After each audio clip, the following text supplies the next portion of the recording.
gets all dressed up in a red dress, and after her husband is gone, and you know, all the makeup and the bouffant hairdo, and at around 10:30 in the morning, this motorcycle guy comes coming in, and they're making love on the couch and this and that. And then you see in the last act that they're back having dinner together, and you begin to realize that that motorcycle guy is her husband.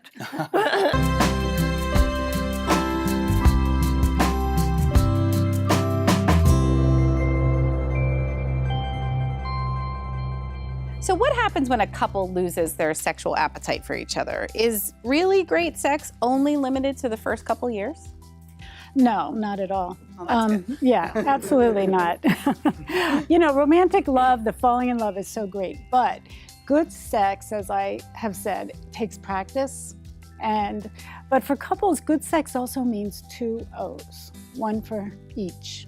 And that's something sometimes couples don't pay attention to, but when they do, and they pursue that, and they always, you know, learn about each other and try to make that work, usually the sex gets better, because as we know from your studies with long-term couples, the more they practice, the more they're together, the more they learn each other's signals, the more they find those erogenous zones, the better it's going to be. And so that's a very important part about good sex. But the real issue, I think, is the problem with sexual desire.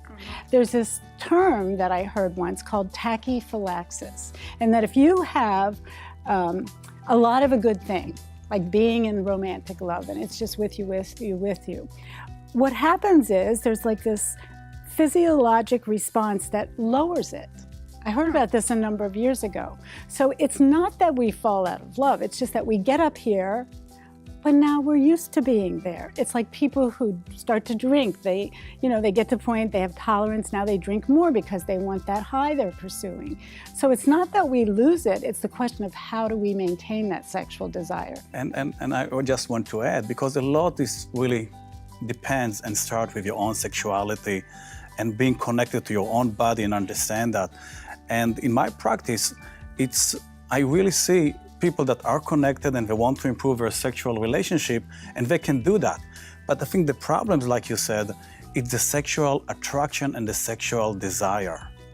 And unfortunately, many people over time, they're losing it and they don't know what to do with that.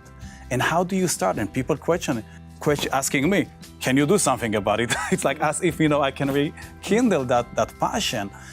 And it's very, very tough because evolutionary, yes, we are designed in terms of sex to get variations. Right. Yes, that's the easy part. So what do we do with that? And maybe, at some stages of your life, you need to really totally reevaluate. Have an open relationship. If you try to be creative, to bring that passion, and it's a very, very delicate balance because it's not always possible, unfortunately. But now you said to yourself, okay, what if these people are going to do? Mm-hmm. Well, I just bring in the biological. I mean, there is an aphrodisiac, and it's called testosterone. And well, if either men or women take testosterone, their sex drive will go up. Whether their sex drive for that person will go up.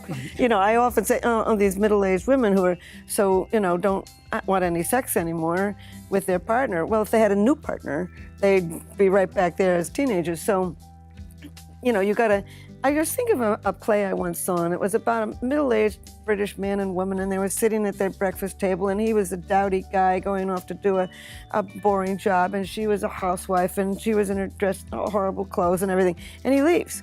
And then somebody comes, then she gets all dressed up in a red dress, and after her husband is gone, and all the makeup and the bouffant hairdo, and at around 10:30 in the morning, this motorcycle guy comes coming in, and they're making love on the couch and this and that.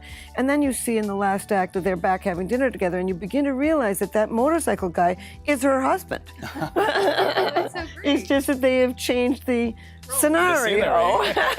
The narrative. Yeah, so I think that there's an element of creativity that you've got to, I've said this before, but I mean, we spend an awful lot of time, staying thin and keeping our jobs and keeping our friends. I mean, it's a part of life. It's essential, as you say, for good health. And, you need to spend a little time. For God's sakes, there's books, there's therapists, there's testosterone. There's no reason to lose your sex drive if you pay any attention at all. Unless you can't stand the guy, then it's a different issue.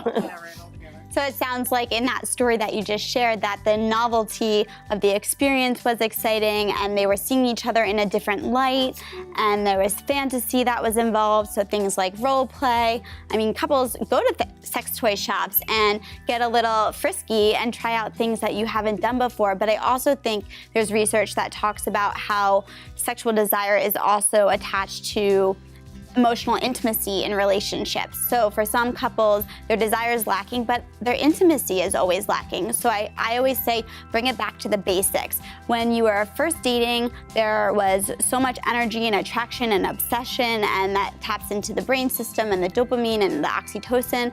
And you can also bet when you were going out on dates, you weren't scrolling on your phone, looking at Facebook, you weren't folding laundry when your partner was trying to share something important with you. So these are just little things like making eye contact, expressing appreciation for your partner, planning a surprise or a new date, because these are things that you were doing when it was hot and heavy in the beginning and you've probably forgotten about once you're kind of used to people or in a rut or bored.